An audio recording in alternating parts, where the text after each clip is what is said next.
Hi friends, super 8లో ఆఫ్ఘనిస్తాన్తో జరిగిన మ్యాచ్లో mister 360 Suryakumar Yadav అద్భుత అర్ధ సెంచరీతో భారత్కు భారీ స్కోర్ అందించి విజయంలో కీలక పాత్ర పోషించాడు. టాప్ ఆర్డర్ బ్యాటర్లందరూ పెవిలియన్కు చేరిన వేళ హార్దిక్తో కలిసి సూర్య జట్టుకు కీలక పరుగులు అందించాడు. కేవలం 28 బంతుల్లోనే 53 పరుగులు చేసి టీమిండియా 180 పరుగుల భారీ స్కోర్ చేయడంలో కీలకంగా వ్యవహరించాడు. టీ20 బ్యాటర్ల ర్యాంకింగ్లో సూర్య స్థిరంగా నెంబర్ 1 స్థానంలో కొనసాగుతున్న విషయాన్ని గుర్తు చేసుకున్న అభిమానులు ఆఫ్ఘన్పై అత్యంత ఒత్తిడిలో అర్ధ సెంచరీ సాధించిన విషయాన్ని గుర్తు చేస్తూ సంబరపడిపోతున్నారు. అయితే ఈ మ్యాచ్లో టీమిండియా కింగ్ కోహ్లీ రికార్డును సూర్యబాయ్ సమం చేశాడు. కోహ్లీపై పేరు ఉన్న రికార్డును అతడి కంటే సగం మ్యాచ్లోనే సూర్య సమం చేశాడు. దీంతో మరోసారి సూర్యపై క్రికెట్ ప్రపంచం ప్రశంసల జల్లు కురిపిస్తోంది. ఏంటా రికార్డు?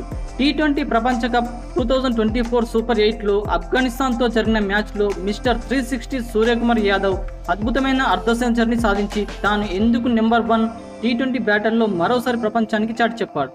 ఈ మ్యాచ్లో రోహిత్ శర్మ, పంత్, కోహ్లీ త్వరగానే అవుట్ అయిన సూర్య అర్ధ సెంచరీతో చెలరేగడంతో భారత్ 20 ఓవర్లలో 181 పరుగులకు ఆల్అవుట్ అయింది. ఈ మ్యాచ్ల్లో సూర్య 28 బంతుల్లో 53 పరుగులు చేయడంతో భారత్ 47 పరుగుల తేడాతో ఆఫ్ఘన్ను ఓడించింది. ఈ క్రమంలో విరాట్ కోహ్లీ పేరిట ఉన్న ప్రపంచ రికార్డు సూర్య సమం చేశాడు. టీ20 అంతర్జాతీయ క్రికెట్ చరిత్రలో 15వసారి ప్లేయర్ ఆఫ్ ద మ్యాచ్గా సూర్య నిలిచాడు. ఇప్పటి వరకు ఈ రికార్డు కోహ్లీ పేరిట ఉంది. విరాట్ కోహ్లీ 113 ఇన్నింగ్స్లో 15 సార్లు ప్లేయర్ ఆఫ్ ది మ్యాచ్ ఎంపికయ్యాడు. కానీ సూర్య కోహ్లీతో పోలిస్తే సగం ఇన్నింగ్స్లోనే 15 సార్లు ప్లేయర్ ఆఫ్ ది మ్యాచ్ అవార్డును ఎంపికైన సత్తా చాటాడు. సూర్యకుమార్ యాదవ్ కేవలం 61 ఇన్నింగ్స్లోనే 15 సార్లు ప్లేయర్ ఆఫ్ ద మ్యాచ్గా ఎంపికై కింగ్ కోహ్లీ రికార్డును సమం చేశాడు.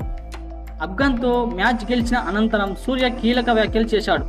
తాను కూడా సంప్రదాయ షాట్లు ప్రాక్టీస్ చేస్తానని, 7 నుండి 15 ఓవర్ల మధ్య బ్యాటింగ్ చేయడాన్ని తాను ఆస్వాదిస్తానని, దానికి కారణం ఎందుకంటే ప్రత్యర్థి బౌలర్లు అప్పుడు పట్టు బిగించేందుకు ప్రయత్నిస్తుంటారని, ఆ దశలో బ్యాటింగ్ చేయడం చాలా కష్టమని సూర్య తెలిపాడు. అందుకే ఈ సవాళ్లను స్వీకరించడం తనకు ఇష్టమని సూర్యబాయ్ తెలిపాడు.